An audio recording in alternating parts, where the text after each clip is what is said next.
Hola, ¿qué tal? Bienvenidos a Hiperbólico. Les saluda Armando Carrasco. El tema de hoy, Trade Marketing. Hoy vamos a sumergirnos en el fascinante mundo del Trade Marketing, esa estrategia que conecta marcas con puntos de venta y transforma estanterías en verdaderos campos de batalla comercial. ¿Cómo se construye una experiencia de compra que seduzca al consumidor desde el pasillo del supermercado? ¿Qué rol juegan los distribuidores, los minoristas y las promociones en esta ecuación? Prepárate para descubrir cómo el trade marketing se ha convertido en el puente entre la estrategia y la acción. Y para comprender bien este tema, hemos invitado a Marianne Davis, experta en marketing y trade marketing en Latinoamérica. Arrancamos Hiperbólico. Marianne, bienvenida a este episodio donde vamos a aprender qué es trade marketing y por supuesto vamos a arrancar con esta pregunta. ¿Cómo lo podemos definir? Mira, el trade marketing es el eslabón o el puente estratégico entre mercadeo y ventas. Su objetivo es convertir la intención de marca en acción de compra, ¿sí? Activando la demanda en el punto de venta donde básicamente pasa ese momento de dolor del cliente, ¿sí? O del shopper. Y esto se logra a través de una profunda comprensión del shopper y los canales. ¿Cómo yo puedo reconocer que estoy haciendo trade marketing? Desde el momento en que ejecuto una góndola o un planograma, cuando hago una promoción dirigida a ese shopper, en cada planograma bien diseñado que tenga un árbol de decisión de compra, donde se para ese shopper frente a la góndola y decide qué voy a escoger en ese momento y qué me voy a llevar para la casa. Y en esa experiencia, a su vez, que tiene el shopper, que me hace que yo me diferencie versus la competencia. El comprador generalmente no tiene noción de lo que es el trade marketing, pero es impactado en supermercados, en farmacias, aquí en Panamá, por supuesto, a través de la cadena de abarroterías o chinitos. ¿Cómo la gente puede identificar qué es el trade marketing versus el marketing tradicional? Mira, claro que sí. El marketing tradicional, digamos, se encarga de hablarle al consumidor final, ¿sí? Y normalmente sus canales de comunicación son los medios masivos. Llámese de los tradicionales, televisión, radio, ¿sí? Todo lo que entendemos como publicidad, como ahora los medios digitales, ¿sí? Que los conocemos, redes sociales, etc. En cambio, el trade marketing actúa desde el punto de decisión, como te digo, que es el momento de dolor cuando el shopper se enfrenta a un anaquel y decide con sus $20 que tiene en la cartera que se considera que normalmente el shopper en Latinoamérica tiene poco más o menos $20 para hacer sus compras, ¿sí? Por eso te hago referencia a este monto. Y ahí es donde se gana o se pierde la venta, ¿sí? En ese momento de dolor o de decisión frente al anaquel, con estos $20, ¿qué voy a hacer yo para comprar el queso, el jamón, el papel higiénico, etcétera, ¿sí? Entonces, Trade se apalanca de los insights o hallazgos del comportamiento del shopper, trabajando con los canales, entendiendo el surtido correcto que yo debo tener, por ejemplo, como dices, en los chinitos, en un supermercado high-end, en un club, etcétera. Asimismo, tener la visibilidad desde mi anaquel, puntos de contacto adicionales, que después podemos profundizar en eso si quieres, en ese concepto, o promociones específicas que se convierten desde esa intención de compra hasta que la realizo y básicamente la repito. Entonces, cuando tú hablas de un funnel de marketing o un funnel de trade, también yo lo que quiero es desde que me consideren hasta que me compren y me vuelvan a recomprar. Importante recorrido porque justo ese marketing tradicional, vamos a decir que es el que lleva al consumidor a la puerta del supermercado, frente a la góndola. Pero cuando estoy ahí al frente, ahora tengo un problema. Ya no hay una sola referencia o marca, hay 100 referencias del mismo producto.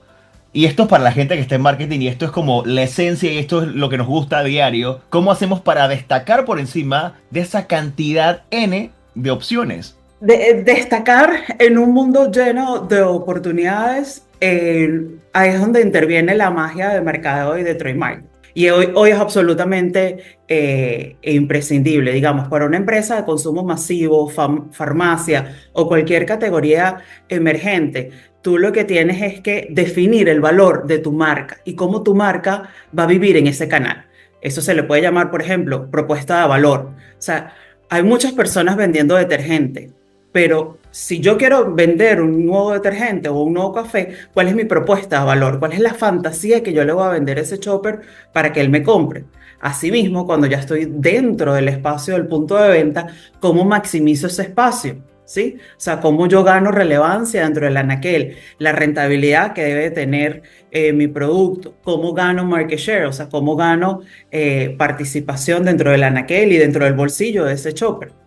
En esos mercados que son muy fragmentados y altamente promocionales como los nuestros en Latinoamérica, el tener una ejecución diferenciada hace la diferencia entre tu crecer o ser completamente irrelevante y ser una marca más del mercado. Hablas un poco del tema del shopper y eso en consumidor y de unos insights. ¿Qué sabemos de ese consumidor de Latinoamérica justo en esa toma de decisión? Me encanta esta pregunta. Hace un par de años hablábamos de algo que era pandemia, que pensábamos que nunca íbamos a salir de ahí, ¿cierto?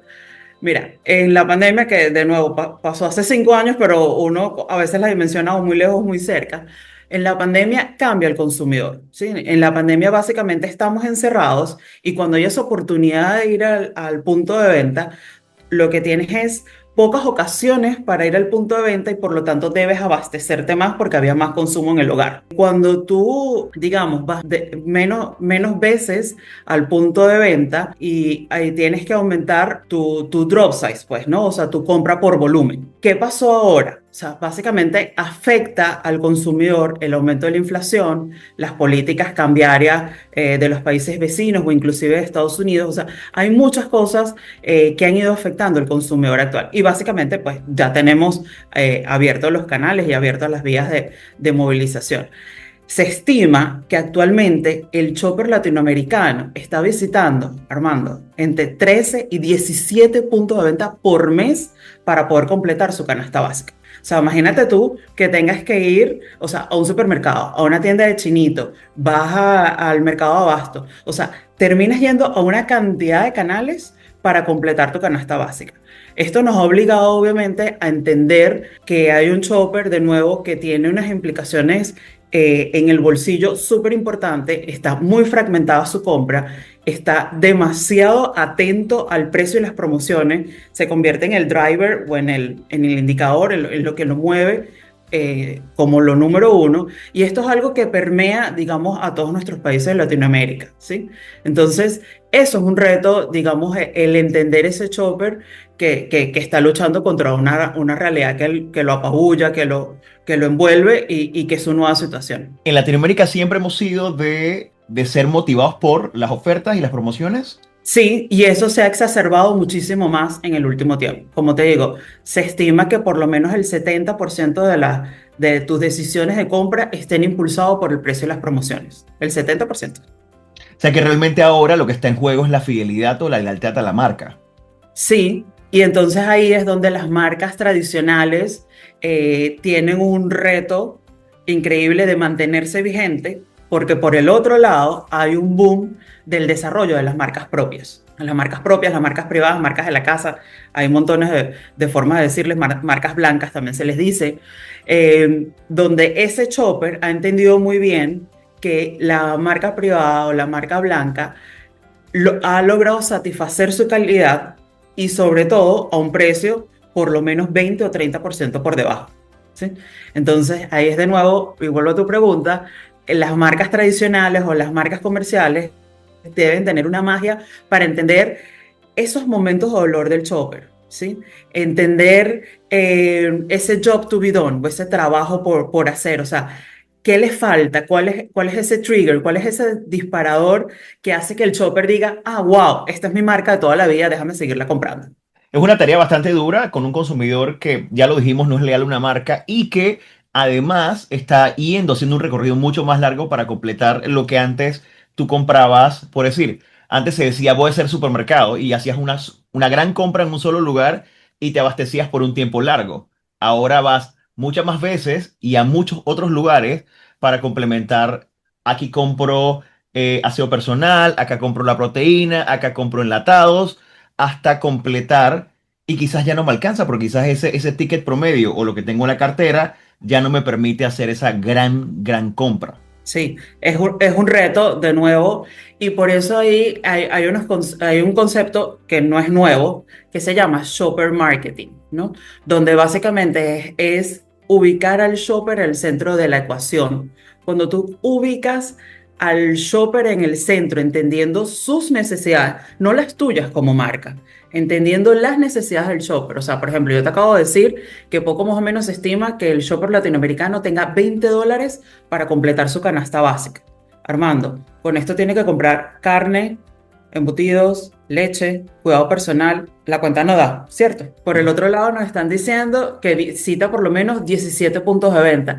¿Qué me obliga a mí a hacer esto? Yo debería tener un surtido que se adapte a cada uno de los canales que él está visitando para cuando él vaya para una tienda de barrio, cuando vaya para un supermercado, cuando vaya para un club, él pueda comprar mi categoría según el ticket promedio que él está dispuesto a gastar. Entonces, de nuevo, esto no se hace, tú sabes, tirando flechas al cielo, esto se hace con un profundo entendimiento del shopper, de la data, de insights, hablando con agencias de investigación de mercado que tienen muchísima información muy valiosa acerca de esto. Entonces, hay que entender muy bien y ponerse de nuevo en los zapatos del shopper. Y por eso el shopper marketing, esa es la gran teoría del shopper marketing, ubicar al shopper en el centro. Hay algo que nos diferencia, y hablando de Latinoamérica con respecto a ese chopper en otras latitudes, al chopper gringo o al chopper europeo. Sí, claro, mira,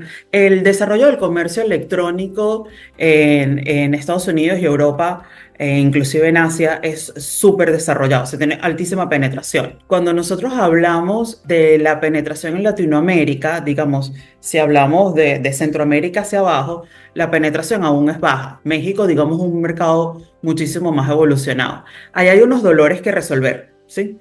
Eh, el, el- el tema del comercio electrónico es que tú deberías primero resolver la distribución.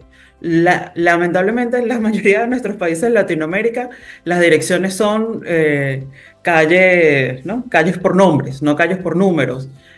No necesariamente todos los barrios o todas las urbanizaciones están perfectamente planificadas, no necesariamente existen sistemas como Google Maps o sistemas de mapeo que estén perfectamente señalizados como en otros países. Entonces, eso es una primera barrera logística de romper.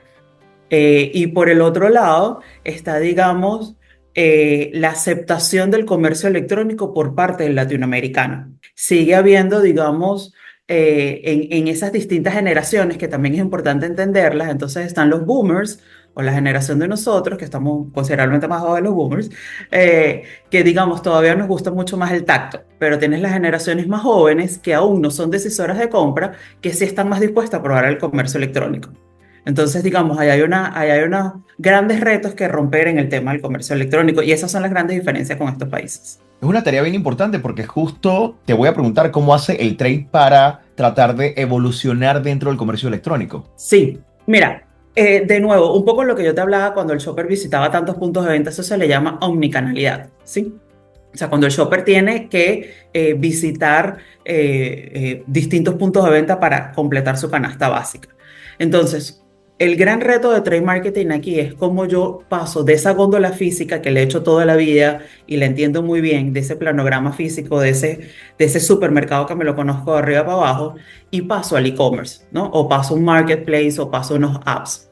Entonces, básicamente, si tú estás trabajando desde una marca, ¿cómo yo me integro a ese e-commerce o esos marketplaces? ¿Sí?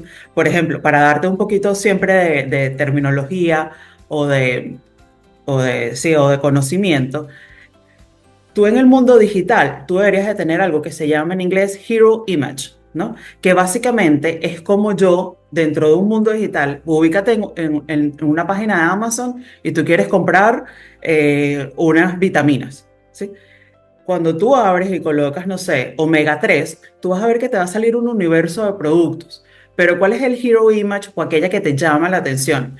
Aquella donde ese producto puede maximizar los claims del producto. Por ejemplo, te coloca cuántas unidades o cuántas cápsulas trae ese producto. Te coloca un banner que diga oferta, ¿sí?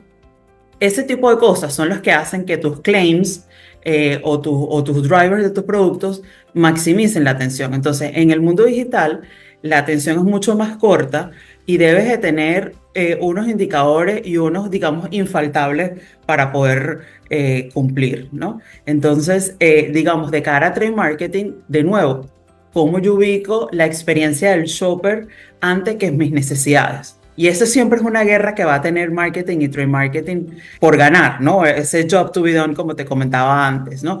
Marketing probablemente va a querer que su producto estrella o su producto en lanzamiento sea el que se comunique en e-commerce. Pero trade marketing debe ser ese eslabón perfecto que entienda esa necesidad de mercadeo y esa necesidad de venta. Entonces, ¿cómo yo hago un balance entre el producto que quiero lanzar y el producto, por ejemplo, que quiero comercializar? Entonces, ¿a quién le doy protagonismo? Entonces, de nuevo, eso sigue siendo un reto de entender a quién le doy visibilidad, cómo aseguro la conversión y cómo hago también esas promociones en digitales para que sean exitosas. Interesante porque justo pensando todo el desafío que tiene el departamento de mercadeo integral ahora, porque no solamente esa división entre ATL o la gente que hace el digital y ahora con el trade, que también se integra con el tema del e-commerce, todo el ciclo de marketing está amarrado a ese tema reputacional de las redes sociales también ahora. ¿Cómo hacemos un poco para sobrevivir los reviews y sobrevivir todo esto que generan las redes sociales a través de las referencias, los comentarios? Mira, ese es el corazón neurálgico de las redes sociales. Las redes sociales de nuevo han evolucionado muy rápidamente, cambiando los indicadores, eh, eh, cambiando los indicadores y cambiando la forma también en que nos comunicamos, ¿no? Entonces, ahí han salido un montón de términos, los reviews, los haters dentro de los reviews, los bots, ¿no? Que son gente que pagas para hacer comentarios tanto buenos como malos. Ahora, una marca, ¿cómo sobrevive a eso? De nuevo, el desafío de los que trabajamos en marketing y en trade marketing es dejar nuestro ego hacia un lado y poner al shopper y al consumidor final en el centro de la ecuación, ¿sí? Normalmente a veces cuando tú analizas una marca y la ves de las redes sociales, tú ves entonces que está la gerente de marca enfocada en comunicar su promesa de valor y sus atributos. Pero eso es algo realmente que quiere el shopper o el consumidor final leer o entender. Y ahí hay unos ejemplos maravillosos, Armando. O sea, por ejemplo, tú te vas a marcas como Duolingo, por ejemplo, que venden un servicio, que es interesante salirnos un poquito del tema de consumo masivo, y ves cómo ellos, a través de sus community manager, entienden muy bien a ese shopper objetivo, ¿sí? Y sin desalinearse de su estrategia de te quiero vender un servicio para aprender idiomas, cómo llevo la conversación a otro nivel, ¿sí? De manera tal que en el momento que tú consideras aprender un idioma o contratar una app para aprender un idioma, probablemente tu primera imagen o tu primera recordación va a ser Duolingo. Entonces, digamos, ellos exploran el funnel de manera distinta, ¿sí? Coloco de nuevo las necesidades de mi shopper o la manera de comunicarme según la red social donde esté y el lenguaje que debo adaptar en cada red social y sobre eso genero la conversación, ¿sí? Entonces, de nuevo, hay casos súper interesantes de cómo las marcas se están comunicando en redes sociales, cómo aumentan los reviews, cómo aumentan las conversaciones de forma positiva, pero de nuevo, ubicando las necesidades y los momentos de verdad de conversación con el shopper, ¿sí? O con el consumidor final. Voy a aprovechar que te tengo hiperbólico y para la gente que nos escucha y que también tiene un negocio y que está comenzando, está vendiendo online, pero también quiere vender en punto de venta y tiene que comenzar a pensar en términos de trade. ¿Cuáles son esos objetivos primarios? Tú dirías, ok, vas a arrancar en esto tienes que tomarlo en cuenta. Mira, es un reto pasar, codificarse en el mundo del retail, ¿sí? El retail tiene muchísimas barreras para tú poder ser codificado. Ahora bien, si nos vamos a unos indicadores duros o qué deberías de tener tú para ser codificado en el mundo del retail. Primero, tener tu propuesta de valor muy clara. Y esto viene a través de un plan de negocio donde tú, eso que nos enseñaron en el colegio, qué es lo que va a vender, cómo lo voy a vender, cuándo lo voy a vender, a qué precio lo voy a vender, ¿sí? Y sobre todo, ya cuando me voy a KPIs de trade marketing, hay unos KPIs bien interesantes, por ejemplo, la distribución numérica o la cobertura, o sea, de un universo de puntos de venta, cuánto yo aspiro lograr. ¿Sí? Entonces, por ejemplo, en mis primeros 6 meses de vida del lanzamiento de un producto, ¿cuántos puntos de venta quiero lograr? En un año, a mediano plazo, largo plazo, etcétera. Hay otros indicadores, por ejemplo, como son la distribución ponderada. Bueno, de los 100 puntos de venta, suponte, primero es que quiero codificar cuáles son los que te hacen el 80-20. Eso significa cuáles son esos 20 puntos de venta que te hacen el 80% de la venta. Otro indicador que te puedo dar un tipcito, por ejemplo, el drop size. El drop size se refiere a cuánto debo vender yo por punto de venta para lograr ese volumen objetivo que yo puse en mi plan de negocio. Entonces, hay una cantidad de indicadores súper interesantes que tú puedes considerar ahí. Y, por ejemplo, si tú llegaras a tener una fuerza de venta, parte de lo que hace también Trade Marketing es un plan de incentivos para tus vendedores. Eso también es trabajo de la gente de mercadeo junto con los otros indicadores que te comenté. O sea que realmente esto no se queda solamente en colocar producto en góndola o en punto de venta. Hay un 360 allí que básicamente es diario, ¿no? Es diario, sí, o sea, hay una cantidad de métricas, o sea, por ejemplo, tu efectividad promocional, o sea, si yo lancé una promoción con un 20%, yo debería entender o medir la visibilidad que yo logré al tener esa promoción. O, por ejemplo, si mi venta promedio eran 100 unidades y yo coloqué un descuento, ¿cuánto adicional yo debería vender para que esa promoción se pague?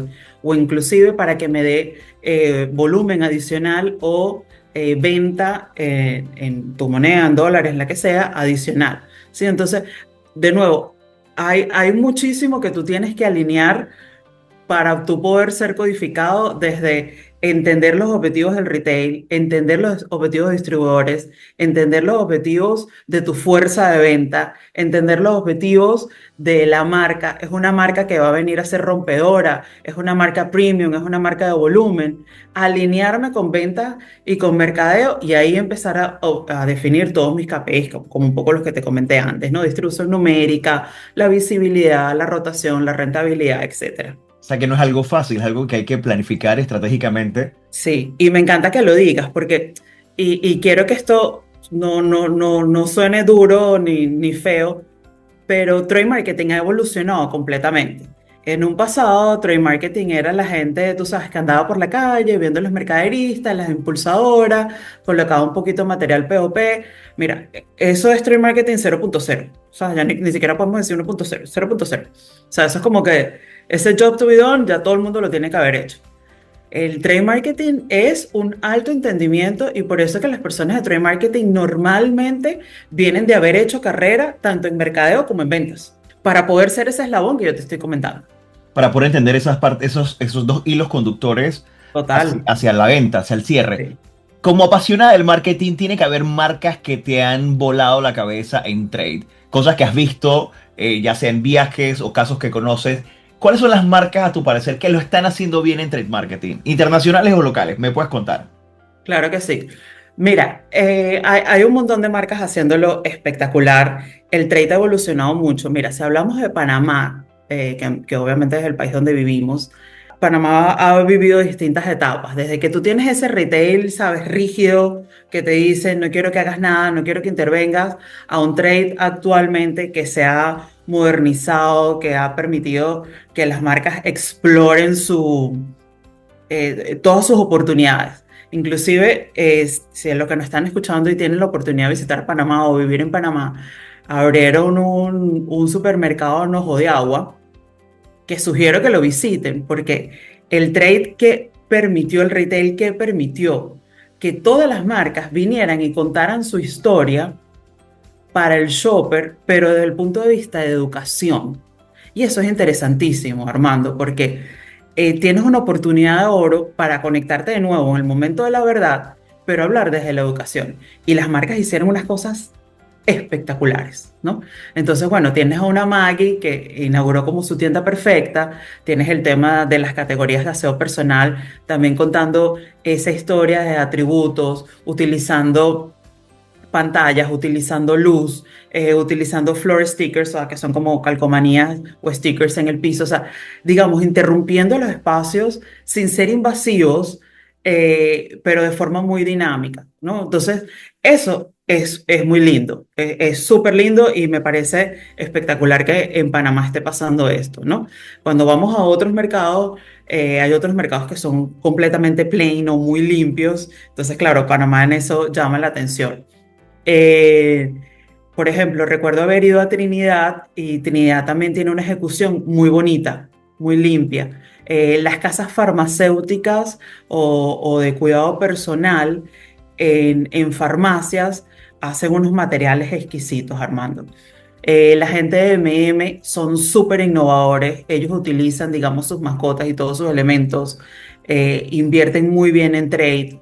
Eh, Parte de lo que o la magia del trade también, y como lo hemos reforzado tanto en esta conversación, es entender ese shopper. Entonces, parte de lo que yo mucho siempre, digamos, admiro de las marcas es cuando entienden ese shopper y hacen materiales con call to action o con ese llamado a la acción, que es como te digo, entender ese momento de la verdad, cuál es la palabra o el verbo o la acción que yo detono, ¿sabes? Que yo te hago ese trigger y yo te digo, ah, ya lo entendí, por eso lo voy a comprar, ¿sí? Entonces, cuando una marca entiende eso, es divino verla y es divino verla ejecutada. Ahora que mencionas el tema del skincare y ellos tienen, hay un boom ahorita de marcas de skincare y sobre todo en verlos en las plataformas, en los puntos de venta, supermercados, farmacias. Ahora creo que el skincare está, vamos a decir que está en tendencia, está en moda y eso ha permitido quizás ver que estas marcas puedan lucirse un poco más y ya no sean algo que se encontraba en la farmacia.